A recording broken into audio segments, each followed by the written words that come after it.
and I don't understand why. I'm going to be with my pony, and he's going to show me. And she pointed a man behind her. He's going to show me, and I knew she was a spirit. And as I'm walking, I said, okay. She goes, I just wish my parents wouldn't cry.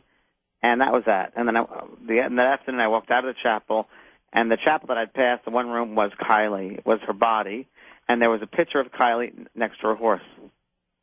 That was not interesting. So if you could tell parents that, they're a survived death, the kids are always around us. They always go to their funerals. They're always very, very aware of how we feel. They hear our thoughts. They hear our prayers. It might help people to realize they're not dead. I think, again, because you feel spooked with kids, because we don't think of children as naturally as souls that pass over. We think people in their 70s, 80s, 90s, the elderly. Right. We don't necessarily think children pass. And the reality is children do pass. Those souls have an human experience. That soul only needed a very limited time on this classroom earth to move on, which is a good thing, by the way. That is a good thing. Do you believe in reincarnation? I do very, very much believe in reincarnation. I've worked with reincarnation. I do past life regression. I'm doing a cruise in September, and I do past life regression with members, if anyone's interested in that. And the things that you discover, scars, the birthmarks people have, they're related back to a time in life when let's say they were in a war and they were killed at a certain place in the body. Many, many things happen. Definitely reincarnation, without a doubt. When you know somebody, you know them, you've seen them before, you met them, you probably have met them. There's soul recognition, if you will, right. soul memory.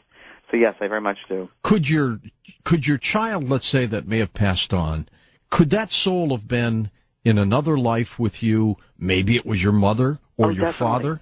We usually skip 2 generations, so it's usually probably great-great-grandparent. That's usually who it is. Really? Okay. And people will say to me, George, so I don't want to mix this up too much, but people will say to me, well, if you're able to communicate with spirit, how come they're not reincarnated? And I say, well, this is just one personality or aspect of the soul. So it's like the sun. This is one ray of light of that sun. Well, and time is no factor to them. That's exactly right. So when you pass into that spiritual dimension, time is nothing. Time is only the 3-dimensional world. So you can be, in reality, you can be in the past, the present, and future all at once. Yeah, well, that's true, too. I've always heard people say, what if we run out of souls? I don't think we will. I don't think we will run out of souls. I think that I think people get mixed up thinking the soul, the earth, is the only place the soul goes to. I think there are many, many souls, and I think there are many, many places. I think many, many systems. In the book I talk about it being vaporous, being gas, taking on different forms of life, alien life. I talk about that in the book. There are different places to go to and to experience life. For whatever that soul's lessons are, they will go to that place to perfect them. Many souls come back to this area. This is like a hotbed, this earth area, because it really presents various opportunities, great opportunities, good, bad, and different, for that soul to grow. Take us through an event where a child dies. What happens to that childlike soul? Where does it go? How does it come back? And how does it relate to living beings on this planet? Okay, sure. There was a reading I did, and again, this is in the book, so people can read about it. Not this part, but how the child came back. Let's see. There's so many of them. I was doing a reading once, and I remember that a lady in the audience, her daughter came through. I'm not sure if it was. It seems to be that suicides and those who die younger tend to come back earlier. That's what it seems. It seemed to come back. So I remember, and this was a very, very strange thing. It was an elderly lady. It was in a casino, in a venue that I did, and her daughter came through, and she said, how can I explain this to you? She said she was back again. She's back again, but she's coming as someone else, this lady's granddaughter. So I said yes, and the granddaughter was now about 2 years old, living. This lady in the audience, her daughter died of an accident, some kind of an accident. And it was many, many years ago, maybe like 30 years ago, and 30 or 40 years ago. Anyway, this lady in the audience is now a grandmother, and the spirit of the person that passed over said, part of me has come back into the family, and you'll recognize me. Huh. And she gave the name, and she's discussed what her room used to look like when she was a baby. She's a baby. When she was killed, when she was a baby, and she talked about the man that killed her, And she said, I'm now the grandchild. I'm living now. This is very strange. I'm living now. And I said, she's living now. I said, well, yes, we do have a granddaughter. I said, well, this is part of her that's living now. This one that died. And if you look, this is one of those birthmark things. If you look and you'll see above her head, on the right side of her eyebrow, there is a scar. And this grandmother said, yes, there is. There is. This person died in a car accident. Her head went through, the left side of her head went through the front of the car. Jeez. So that was a reincarnation, and that was someone who passed, who came back to speak about it. Many times they'll talk about when they go over there, of course, they're always met by somebody, always. There is no death. Children are not afraid to die because it's very natural to them. It's sad for the parent, obviously, to see this, but you're right. There's almost a glow about a child. They don't fight it, do they? No, because they've just come from spirit. They've just come from spirit 4 or 5 years ago, 10 years ago at the most. So to them it's very natural, and that's their land. That's their home. This is just a visitation center. They're little troopers. They're little troopers. Yeah. And they're so wise. Children are so wise because they have not been taught how to hate yet. That's true. We teach them how to hate by the age of 8, 9, and 10. Stay with us, James. We're at the bottom of the hour here. We're with James Van Praagh, medium. He's talking about his latest work, Growing Up in Heaven, the eternal connection between parent and child. Fascinating work, fascinating story. We'll get into what happens to a child when they die. Is there like a little place for souls of children? I don't know. We'll find out.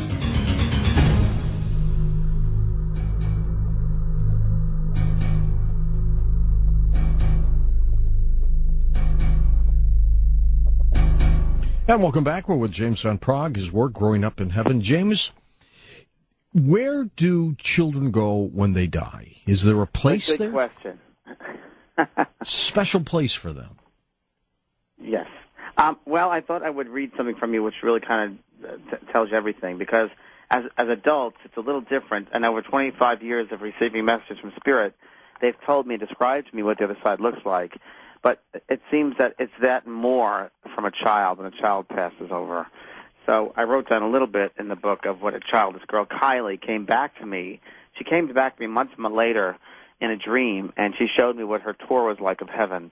And I wrote down a little bit when I woke up what that was like. So I wrote that in my book, and I'd like to read that a little bit. Sure, please. Spirits often speak about the spirit world as a magical kaleidoscope filled with rich and vivid colors.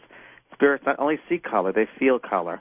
Colors are not only seen alive about them, they also communicate with specific qualities.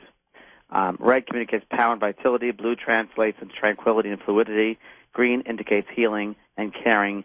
Yellow represents intellectual intellect, and so forth. When spirits of children appear to me, their colors are beautifully bright, and they have not had enough time on the earthly lives to be contaminated by the darker energies of judgment. Because senses are heightened and alert in the spirit world, communication is also very different. On Earth, we have to use computers and cell phones to communicate.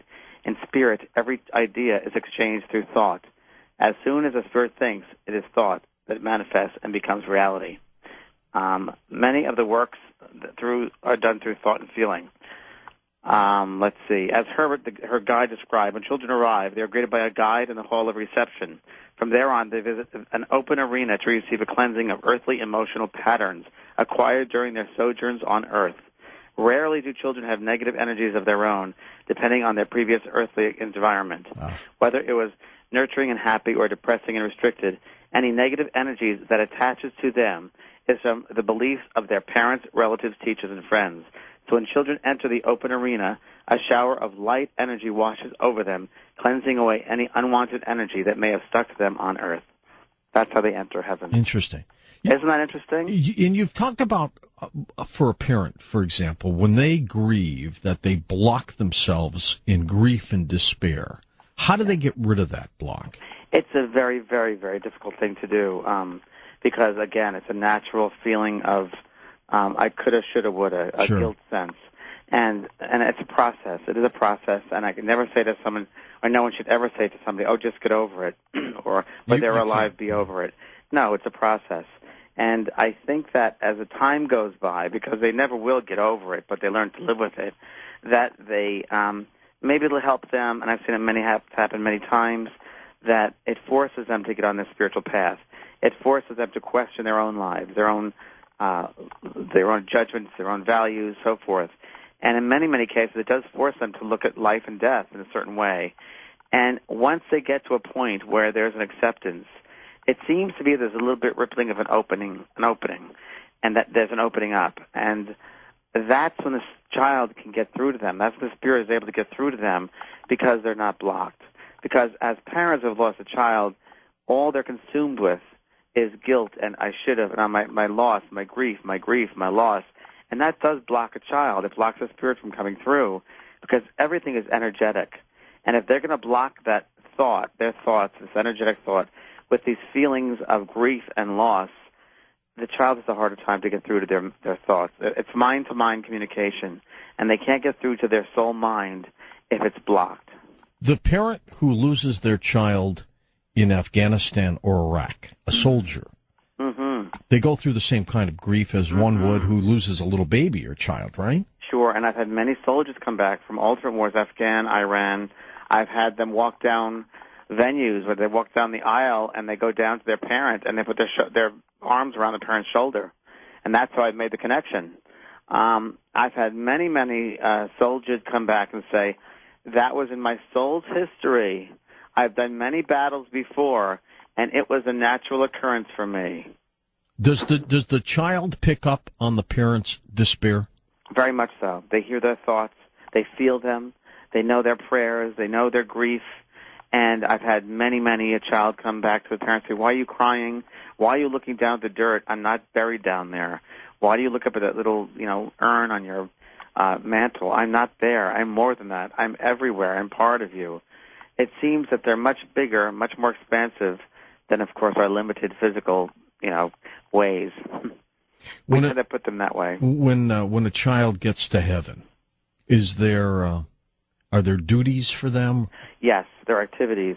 Let me say also, George, that soldiers who have passed over have often, not all of them, but many of them have come back and said, I would do it again all over again because that was in my soul fabric, my soul makeup, absolutely, to do this type of work, this battle type of thing. There are many activities over there, depending on the soul, what they want to perfect and work on, their innate abilities, whether that be artistic abilities and interests, such as sculpting or artwork or design.